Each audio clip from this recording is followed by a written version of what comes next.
Who is the man that no one understands? Hans Niemann. You're welcome.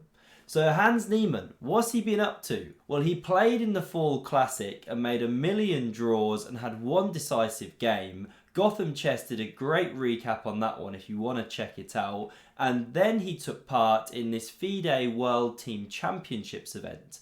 Now, he was spearheading this US team on screen, but first they had these pool stages to play in before going to knockouts. So how did the US get on in the pool stages? I'll let you know that one towards the end of the video, but first I want to give you an update on a couple of his games. So he played 5 games, 3 were drawn, 2 were decisive, and I want to show you both of those decisive games. So this is the first one. It's round 2. He's playing Shakhriyar Mamedyarov. He has the white pieces here. This is rapid play chess. So Hans kicks off with e4, and we're going to rattle through this stuff. There's 2 games to cover. We see the Ruy Lopez on the board. These are the standard opening moves that we see so often. But now here Shak, he goes for the open variation. So you often see bishop e7. This is the main line stuff. But this is the main line of the open variation, so called because you're opening up the board.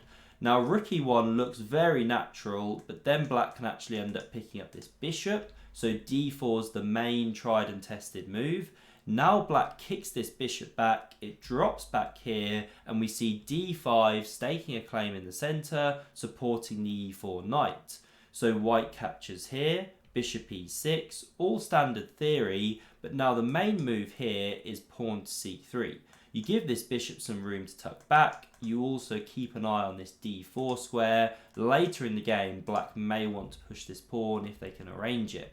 But here after bishop e6, Hans goes knight b to d2. Slightly different ideas. So this knight drops back to c5, and we can see that now Shak can pick up this bishop if he wants to do so in future. But he doesn't rush it. He doesn't want to give Hans too many tempos here. He still has to get developed.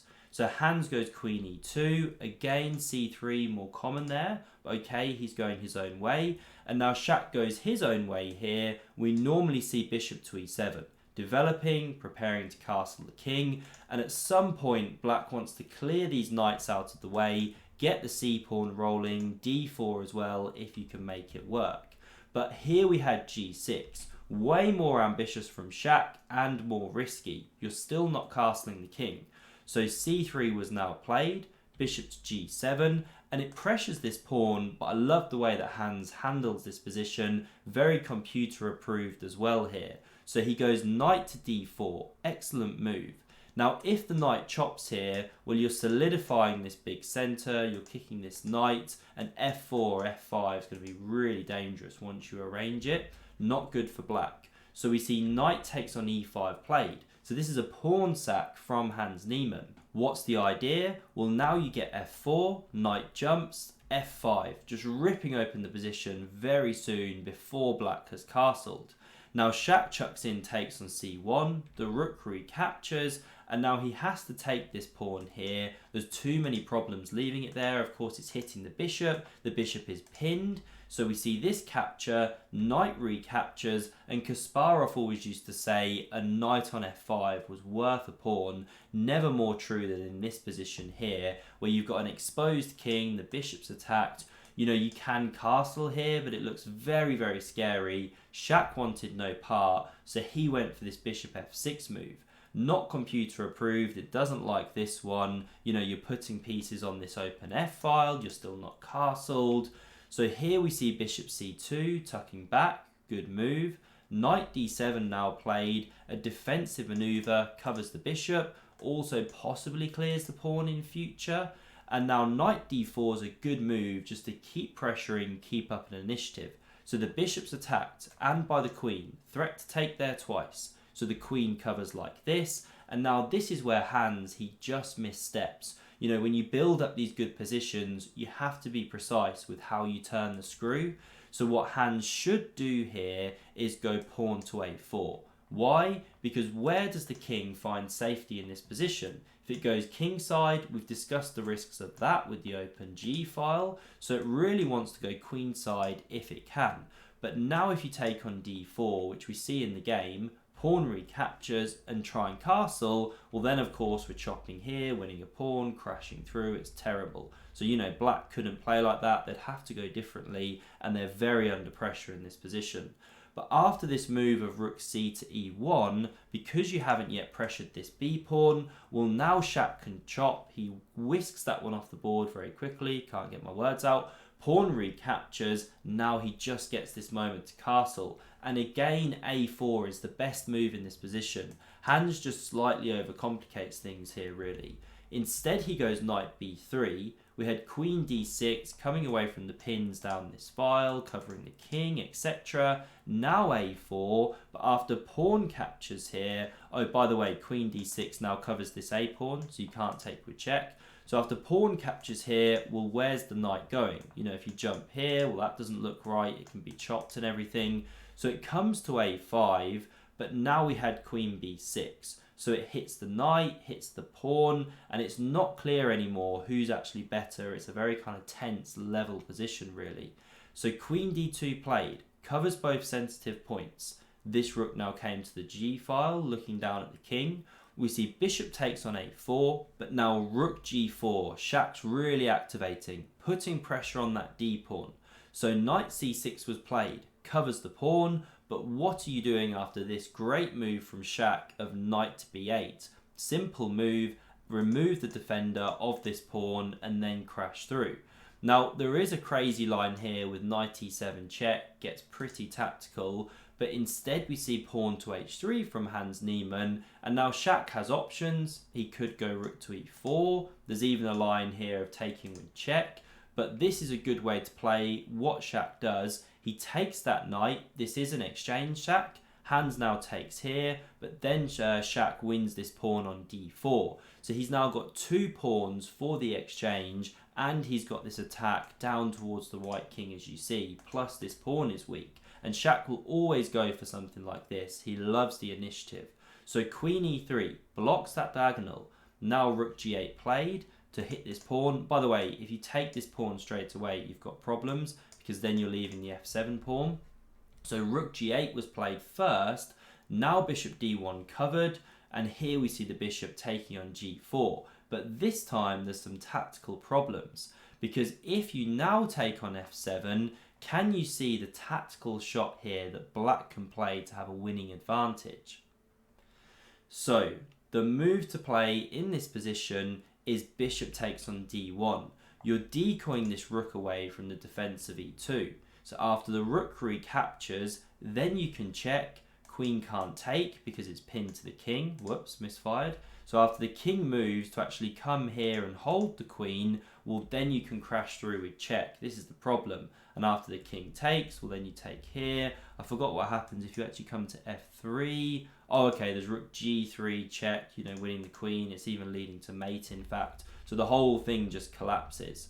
So you can't take on f7. So after bishop takes on g4, we see rook f2 coming in between that queen's diagonal, also covering e2. Now we see takes, rook recaptures, but now rook g4. Excellent move. Holds this monster knight, which is just gluing everything together in the center of the board. Easily worth a rook in this position. And now again, there's problems if you take here, same tactics. So rook d3 was played to defend that unprotected queen, and now rook e4 from Shak. So he kicks the queen, it checks the king, king b7, and now rook e3 challenges that strong piece, but pawn to f5. Everything's getting cemented, really tough now for Hans. King h1 now played, he finally comes off that deadly queen's diagonal.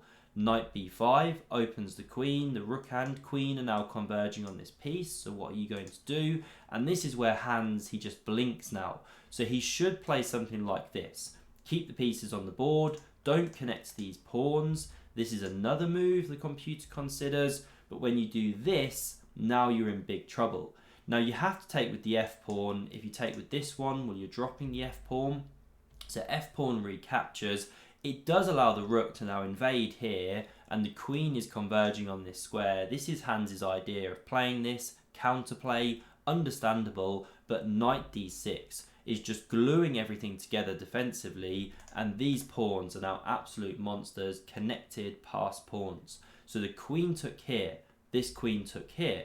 Now we see queen g8, threatening to check the king, then win the queen, but this check comes first, the king slides up, check, and now you could move the king again. Hans goes for this one. He's significantly worse in this position, whatever he does, and he's got some ideas of, okay, bring my king in, I can try and get to these pawns, then run my g pawn, who knows what could happen, and that's still winning for black. But instead we see this one from Shaq. This is even stronger. You check, you keep these pieces on the board, and then you actually start running these central pawns. Even better way to play. So rook f1 switches back, looking to check down the b file. Queen c5 comes across, comes around the king, opens up those discovered check ideas. Rook b1 check, king a7, queen f2 covers this diagonal here, and after knight to b5, we now see rook a1. So the b file's closed, Hans is looking to probe at a new point. That pawn on a6 could be weak. Knight c3 played, and now g4. This is the only other play that Hans can make in the position, you know, source of counterplay. e3 played, queen goes, now queen c4 to cover that a6 pawn, queen e5, centralizing, probing, looking here, you know, Hans is kind of thrashing here, pawn to e2, g5, d3, and now queen e3 check, king b7 check, king goes, knight goes to block, rook b1 check, now the king goes, and here Hans blunders. He goes queen f8, looking to kind of probe once again, but queen c5 check, and also hitting the queen. So it's forcing this exchange, and then of course this is just absolute plain sailing. One of these will make a girl soon, and that's the game done. So Hans goes down to Shaq in this game. Really tense, exciting battle. What happened in the game that he played against Vidit? Well, that's the round 5 game, which I want to show you now. So Hans goes knight to f3, d5 from Vidit, pawn to e3, knight f6, and now b3 played, known as the Nimzo Larsen attack. And lately, Hikari Nakamura plays this so much, so it really reminds me of him. Now, bishop to f5 was played, standard development, bishop e2, pawn to h6, gives this bishop some retreat room, and now we see bishop to a3. So here Hans is looking to trade these bishops as soon as black moves this e-pawn to e6 or e5. So the knight just develops for the moment. Now c4 struck at the centre, Vidit covered the pawn with c6, and now castles was played, and here we see this pawn kicking onto e5 anyway. So it allows these bishops to exchange, ruins the castling rights, but does take the centre in the process, and soon Vidit wants to clear this pawn, manually castle the king, and this is fine for black. So knight c3 played, putting pressure on the centre. No d4 at the moment, obviously, you can just win that pawn, so you're fine for the time being. If e4, you give up the d4 square, you hit this bishop, so white's okay. Queen e7 develops, logical move, and now here Hans, he goes slightly wrong with the pawn structure. So his best here was to play something like takes on d5, pawn recaptures, and then rook c1's a decent follow-up coming to the open file. Now if a6 to stop either one of these minor pieces using that square, well then you can go d3, and you just accept you're in a slightly more cramped pawn structure, a bit like the shaven Indian setup in the Sicilian, but okay, you're doing okay. And if, by the way, black tries to kick on with either of these pawns here, well then you give up d4. If this one, you're just losing a pawn. So black can't actually steamroll with those pawns. So this was the way to go. But after pawn d4 here, this is a problem, because black now kicks on, the knight retreats, and we see pawn h5 preparing to attack the white king. And the reason this is a bit of a problem is that black's play is just so much easier and freer. You've got the space, you're attacking the king. White's now struggling to generate pawn breaks and play. So rook e1 from Hans. He wants to cover this pawn, move the bishop, and prepare pawn to f3. g6 from Vidit, preparing to move the king. Pawn a4, and this is an interesting idea. You see this sometimes in the Stonewall Dutch. You clear this pawn so that the rook supports a3, and then you prepare to bring a bishop to the a3 square, trade the dark squared bishops. In this case, we see the queen coming. So king g7, queen c1, pawn a6, queen a3. And now what does black do here? How would you play in this position? Should you trade the queens or keep the queens on the board? So the correct way to play here is queen to e6. This is what Vidit did. You don't want to trade the queens. You want that piece to attack the king, and black is the one with the space here, so you don't want to start initiating trades, help white free up their position. So now we had bishop f1, tucking back, preparing f3, pawn h4, h3 stops that pawn from coming any further, and now how would you continue the attack as black? What's the most direct way to play here? So pawn to g5, best move in the position. You're just simply looking to rip open this king position. f3 from Hans, he has to go for some counterplay.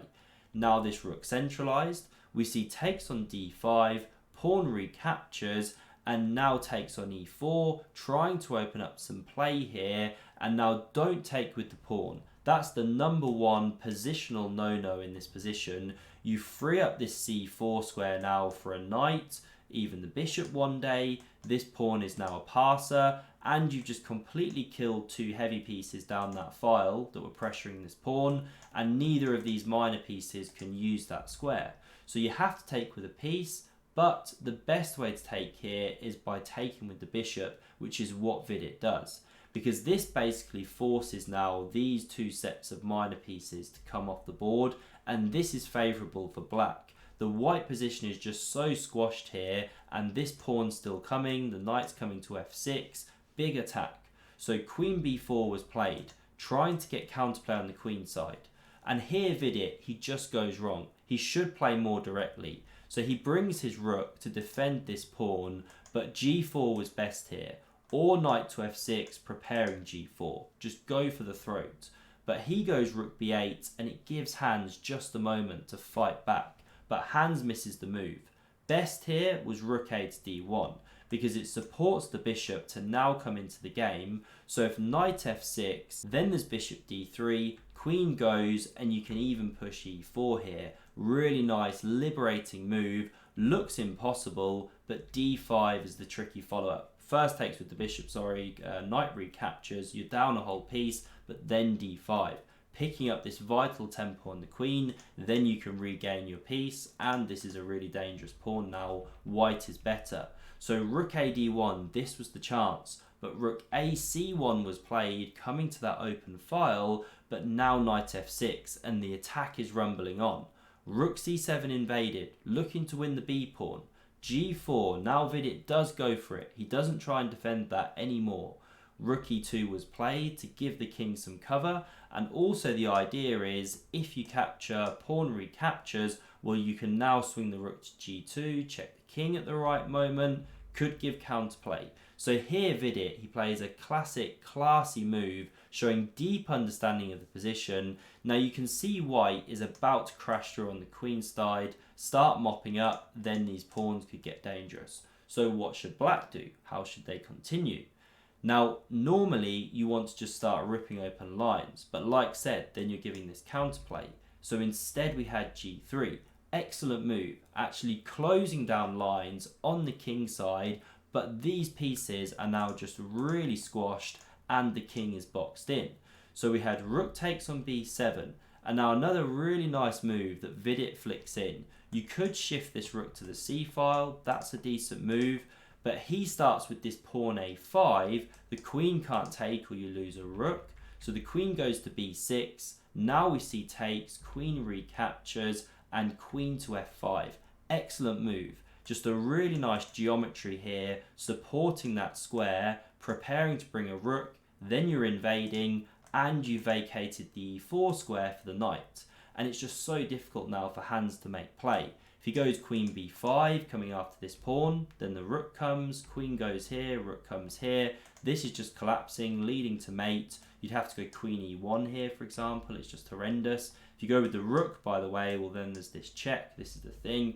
So the whole thing is just really tough now. So queen to c7 was played. Then after this one, queen e5 is the idea to get the queens off the board. But the problem is Vidit can now trade.